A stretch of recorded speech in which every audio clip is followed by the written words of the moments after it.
D'avoir insisté sur l'origine professionnelle.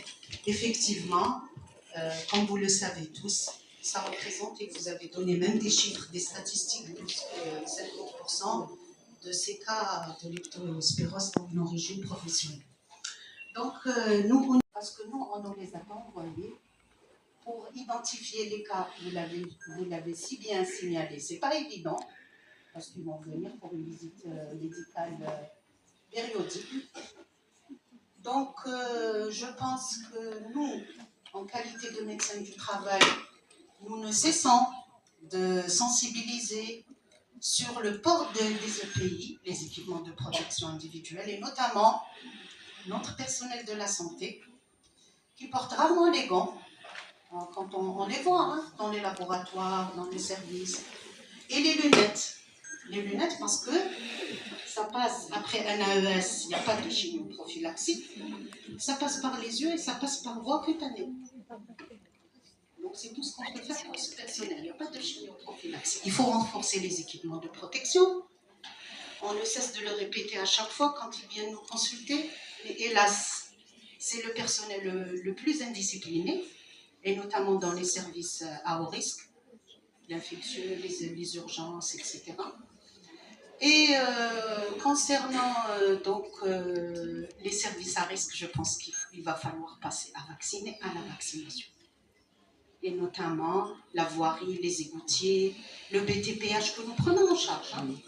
Je pense que c'est le moment de passer à la vaccination. Il faut que ce vaccin soit disponible dans notre pays. Et nous sommes prêts à le faire, comme on l'a fait pour le méningocoque. Voilà, je vous remercie tous. Merci. Je pense que l'objectif aussi primaire, c'est la prévention. Je voudrais juste lui poser la question parce que ce n'est pas que Tizi Ouzou qui a connu un pic épidémique, il y a d'autres wilayas, selon votre présentation, qui ont déjà connu des pics épidémiques. Je voudrais savoir quelles étaient les mesures prises afin justement de lutter contre ces pics qui ont été connus par les autres wilayas. C'est-à-dire, est-ce qu'on est en mesure de calquer un peu sur les mesures qui ont été prises au niveau de tout wilaya pour justement réduire un peu le nombre. Parce que c'est vrai qu'on est en train de recevoir, traiter, mais si on n'agit pas sur la source, je pense qu'on va toujours avoir des cas, mais on ne pourra pas mettre fin justement à ce pic épidémique. Donc j'aimerais bien, si c'est possible, de sortir avec une ébauche de mesures préventives en plus des mesures individuelles. Est-ce qu'il y a eu d'autres mesures qui ont été entreprises dans ces wilayas? Alors, avec l'Institut Pasteur d'Algérie en l'an 2000. Et je peux vous dire, depuis cette année-là, c'est toujours la wilaya de Blida qui revenait chaque année avec le nombre de cas importants, notamment dans les périodes automnales. Automnales, je dis bien automnales, pas estivo-automnales. Des mesures sur le terrain, bon, j'en connais peu, sincèrement, puisque chaque année, il y a toujours cette espèce de recrudescence de cas à Boufarik, depuis toujours.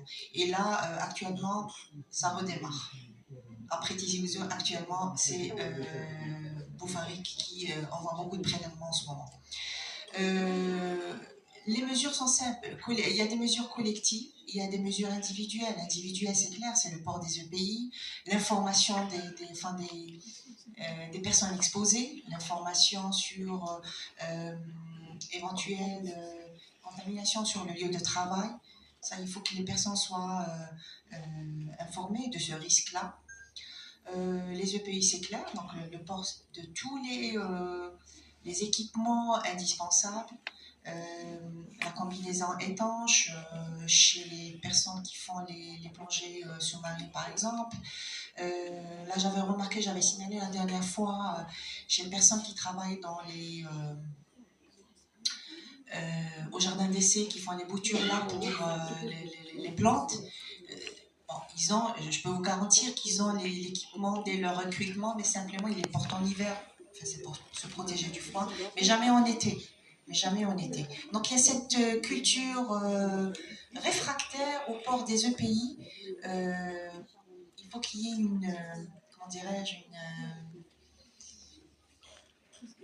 une reprise de conscience. Si on ne dit pas que le risque il est là en manipulant tel ou tel objet, le travailleur ne pourra jamais imaginer qu'il peut être contaminé suite à ça. Voilà. Niveau collectif, c'est la dératisation, c'est bannir les décharges en plein air. Ça, on a remarqué dans la wilaya de Tizi Ouzou, il y en a énormément. Dès qu'on sort de la ville, c'est les décharges en plein air. Donc la dératisation aussi, sur le plan collectif aussi, la dératisation. Docteur Ryan, c'est vous, oui, elle a évoqué aussi le contrôle sanitaire des sources non aménagées. Donc faire des contrôles environnementaux réguliers. Au jour d'aujourd'hui, on a un laboratoire qui s'occupe de la bactériologie alimentaire et on ne contrôle jamais l'eau minérale pour rechercher des leptospires. C'est vrai que le principe est simple, c'est qu'ils font le contrôle sur une rampe de filtration, chargée avec des filtres 0,22. Mais le truc, c'est que les leptospires arrivent à traverser par là. Ce sont des bactéries minuscules qui ont un diamètre de 0,1 micron, donc ils arrivent à traverser la filtration stérilisante. Donc ça, c'est un autre souci aussi. Voilà, et je vous dis pourquoi, même si on prend toutes les mesures de protection, l'information, le port des EPI, ce n'est pas suffisant parce qu'il reste toujours le risque de contamination sur le lieu de travail. Voilà. C'est pour ça qu'on propose la vaccination comme une meilleure protection. Elle vient renforcer tous ces paramètres-là avec une option supplémentaire qui est à long terme. Voilà. Au service d'épidémiologie au siège de Tizi Ouzou. Moi, je suis ancienne de la DSP, j'ai travaillé à la DSP pendant longtemps, donc dans la wilaya de Tizi Ouzou, etc. Donc, on connaît un petit peu donc, le cheminement de cette épidémie. Enfin, je dirais que c'est une endémie, parce que ça dure depuis longtemps. Moi, ce que j'ai envie de dire, c'est vrai que nous sommes en train de faire de la sensibilisation, mais moi, je déplore l'implication des responsables. Parce que les responsables, ce n'est pas uniquement les responsables de la santé. Il y a d'autres responsables. Il y a l'agriculture. Oui, c'est l'intersectionnalité. Où est le comité de lutte contre les zoonoses? Quand est-ce qu'il s'est réuni? Avant, il se réunissait régulièrement, normalement tous les 6 mois. Maintenant, ça ne se fait plus. Donc, c'est tout ça, c'est l'implication de ces responsables. Moi, je déplore malheureusement. Et donc l'agriculture, les vétérinaires, parce qu'eux aussi ils ont un rôle à jouer. Le secteur hydraulique aussi, le secteur hydraulique. L'hydraulique, le commerce, c'est tout ça. Où sont-ils aujourd'hui? Je me pose la question, c'est une journée de sensibilisation, ils doivent être présents, ils doivent être impliqués sur le terrain. Moi, ce que j'ai envie de dire, peut-être que ça n'a pas été dit, au cours de cette dernière épidémie de cette année, il y a quand même des personnes qui veulent apporter un plus, ils veulent faire de la sensibilisation, c'est-à-dire une large sensibilisation auprès de la population.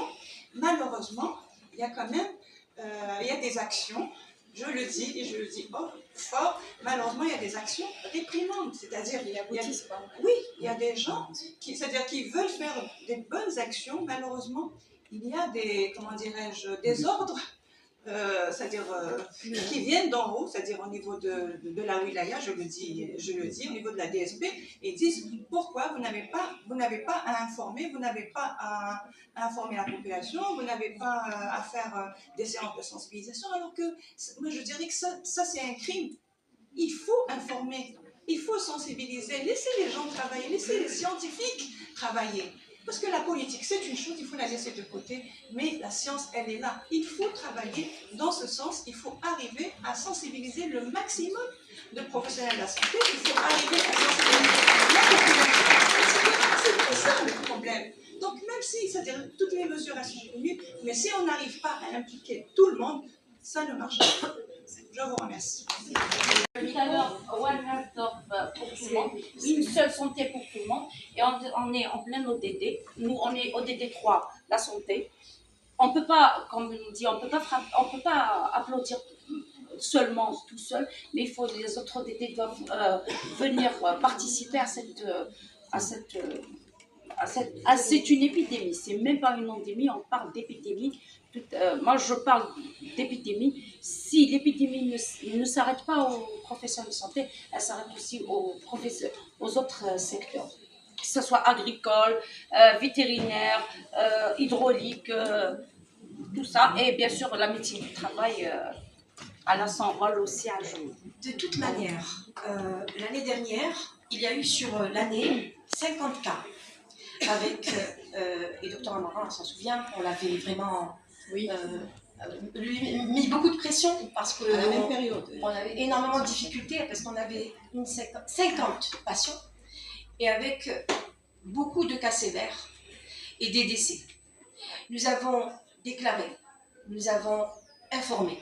On ne peut pas faire à notre niveau, puisque c'est notre rôle en tant que praticien, c'est de soigner les patients. Puis après, on déclare, on dit voilà ce qui se passe, la situation, elle est ce qu'elle est, donc il va falloir faire quelque chose. C'est ce qu'on a fait. Cette année, on remarque que l'épidémie est revenue de nouveau, mais cette fois plus grave et plus étendue, parce qu'il y a beaucoup plus de régions touchées, beaucoup plus de patients, beaucoup plus de professions et surtout plus de cas sévères. Il y a eu 4 décès. Ce n'est pas rien, 5 à l'échelle de la wilaya. Un décès, c'est déjà beaucoup. Donc je me dis, moi, si un décès ne doit pas nous faire réagir, combien de décès, c'est au bout de combien de décès qu'on doit réagir? Je pense aujourd'hui, avec cette situation qu'on est en train d'exposer, je pense que tous les secteurs doivent être interpellés et sont obligés, tenus de collaborer avec nous pour qu'on puisse trouver des solutions et arrêter cet événement, j'allais dire, tragique. Une fois par année, et puis l'activité n'est pas pérenne. À chaque fois, on montre du doigt les autres secteurs, la multisectorialité, et puis ça s'arrête la semaine même, donc personne n'en parle. Donc, comme ces activités humaines, ce ne sont pas des activités saisonnières, c'est des activités continues dans l'année. Je reviendrai au secteur de l'agriculture parce que l'agriculture chez nous n'est pas organisée en société, en grand exploitant agricole, donc on ne peut pas comptabiliser les intervenants, on peut pas donc, alors qu'ailleurs ils sont même syndiqués, donc ils ont leurs droits, ils ont de la prévention. Chez nous, ça reste donc un rouleau libre, c'est essentiellement une activité familiale, donc temporaire, saisonnière ou bien de loisirs, on peut la classer dans n'importe quelle catégorie. Donc, je voulais aussi, pour faire de la sensibilisation, quand il y a un problème comme ça, il faut aussi s'adresser aux gens selon leur culture. C'est-à-dire, même le phénomène culturel et social doit ressortir pour avoir de l'impact. C'est très important parce que ça dépend de l'intervenant et ça dépend de la population cible. Si on s'adresse aux agriculteurs, il faut savoir parler de leur langue avec leur langage. Donc, sachons que déjà, nos agriculteurs, c'est des gens qui ont cette perception des choses, comme quoi la terre est propre. Comment on va donc éliminer cette idée que comme quoi la terre ne transmet pas de germes, elle ne peut pas nous tuer parce que la terre est propre, elle est sainte. C'est ça qui revient à chaque fois. Moi, je ne mets pas les gants parce que de toutes les façons, c'est la terre, c'est propre. Voilà, donc comment lutter contre les idées reçues déjà, reçues culturellement, ancrées dans la société. Donc il faut s'adresser, il faut savoir aussi moduler si on veut faire de l'impact, de la sensibilisation, moduler nos messages de prévention pour qu'ils soient efficients pour tout le monde. Voilà ce que je voulais dire.